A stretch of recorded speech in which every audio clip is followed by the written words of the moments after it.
Donc dans cette vidéo, je fais un résumé de ce qu'il faut savoir et de ce qu'il faut retenir pour pouvoir lancer le serveur donc MongoDB là avec un PC Windows 10 car il n'y a pas de trucs à savoir, donc je vais tout mettre dans cette vidéo là. Parce que c'est pas si simple que cela. Donc MongoDB, démarrer, éteindre le serveur avec Windows 10. Donc là je viens de démarrer mon PC et on peut voir que le service MongoDB ne tourne pas en tâche de fond. Donc ça veut dire quoi? Ça veut dire que si je mets sur le terminal de Visual Studio Code, si je tape Mongo pour afficher le shell Mongo, je fais entrer, eh bien ça ne marchera pas. Donc pour pouvoir lancer le serveur, on va voir déjà comment lancer le serveur et après on va voir comment lancer MongoDB serveur de manière automatique.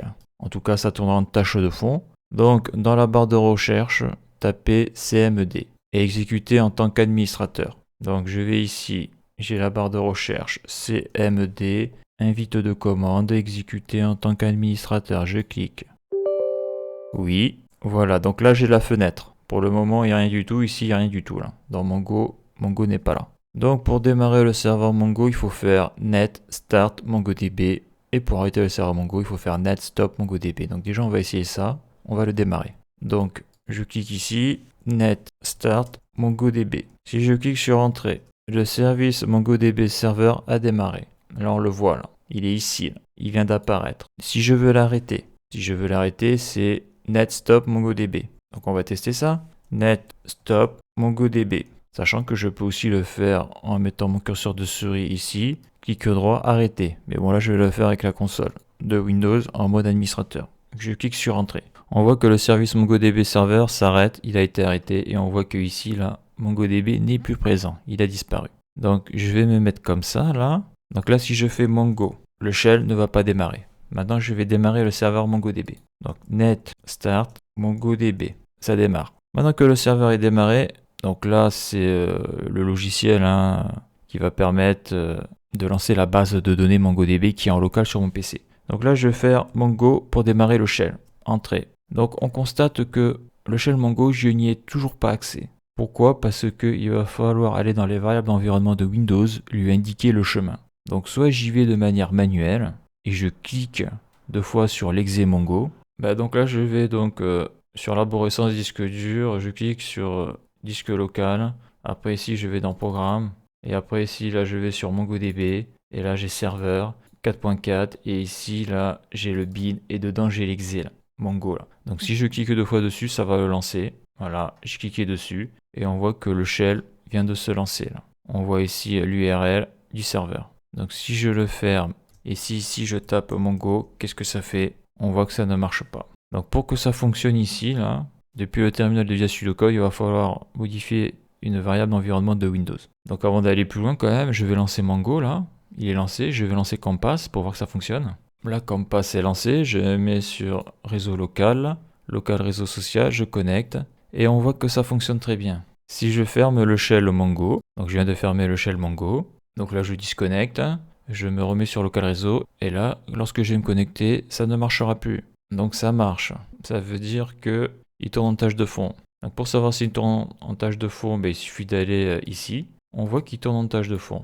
Donc si je tape Mongo, ça ne marche toujours pas, ok. Donc là, je vais arrêter le serveur comme ça, clic droit arrêter. Là, je me disconnecte.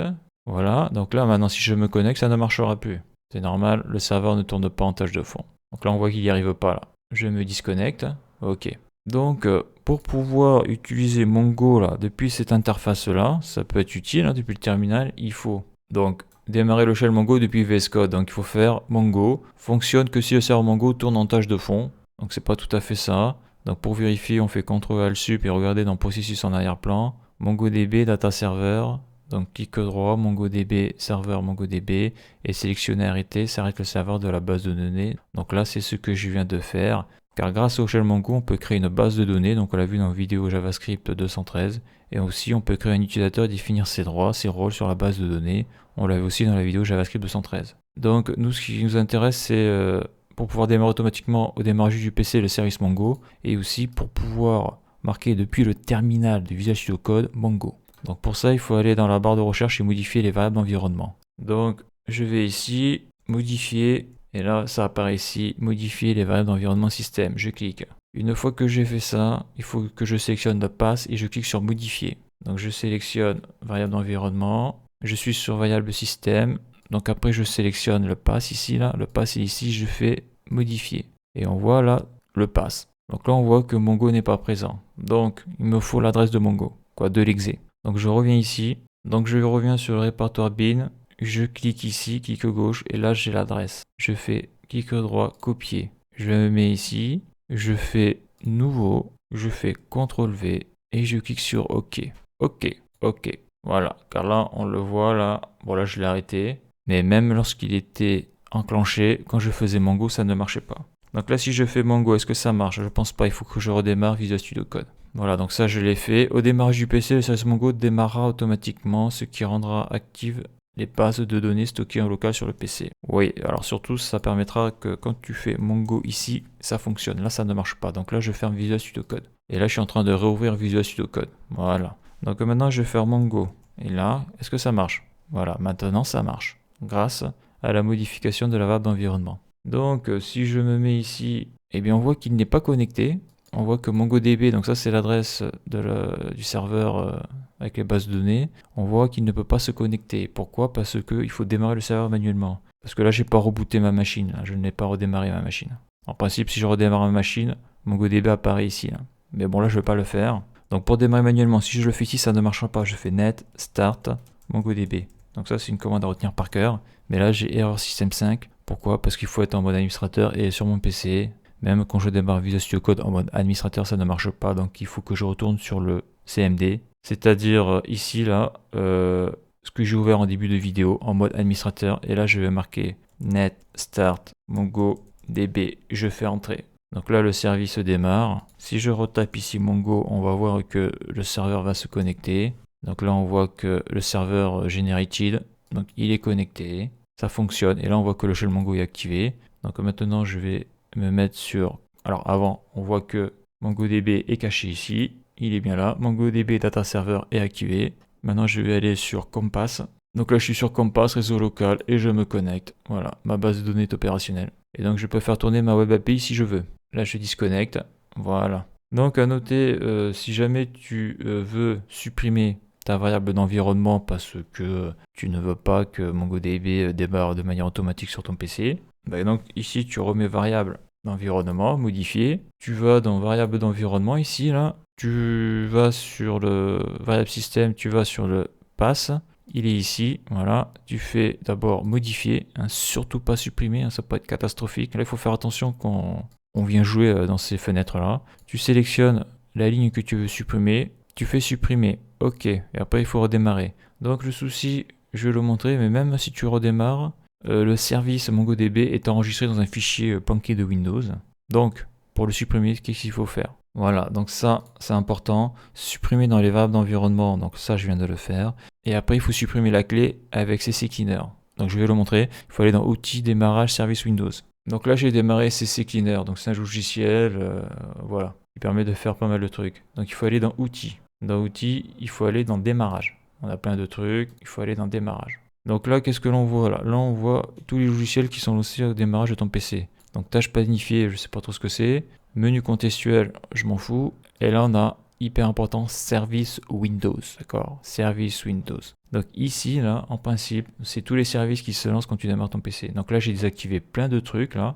Et on voit que ici, là, donc c'était activé, mais j'ai désactivé. Ici, j'ai MongoDB qui se lance automatiquement. On le voit à l'adresse, hein. C'est bien MongoDB, serveur 4.4 bin, mongod.exe. Donc c'est grâce à ça que même si tu fermes ton terminal, même si tu fermes le CMD de Windows, en tâche de fond, le serveur MongoDB sera toujours fonctionnel. En tout cas, les bases de données seront toujours accessibles, soit par le biais de Compass ou par le biais de la Web API qui tourne en local. Donc là, cette ligne-là, si je veux plus la voir, je désactive. Parce que même si je supprime la variable environnement, eh bien, cette ligne-là reste là. Donc là, maintenant, si je redémarre mon PC, c'est fini. Le service MongoDB ne se relancera plus de manière automatique. Donc voilà, donc je fais cette vidéo-là pour faire une fiche vidéo parce que là, je vais passer sur les bases de données SQL. Donc avec MySQL. Donc là, MongoDB, pour le moment, j'en ai plus besoin. Donc c'est pour ça que je fais un peu de nettoyage.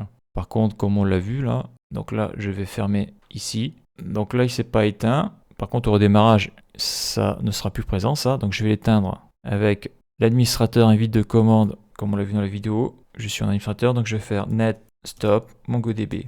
Voilà. Donc là, le service n'est plus actif, il n'y a plus rien qui fonctionne là. Donc lui, il marche encore, mais si je fais CTRL-C, si je fais Mongo, est-ce que ça fonctionne? Ouais, ça fonctionne parce que Visual Studio Code garde en mémoire certains trucs. Si je ferme Visual Studio Code et si je le réouvre, là, si je tape Mongo, ça devrait plus marcher là.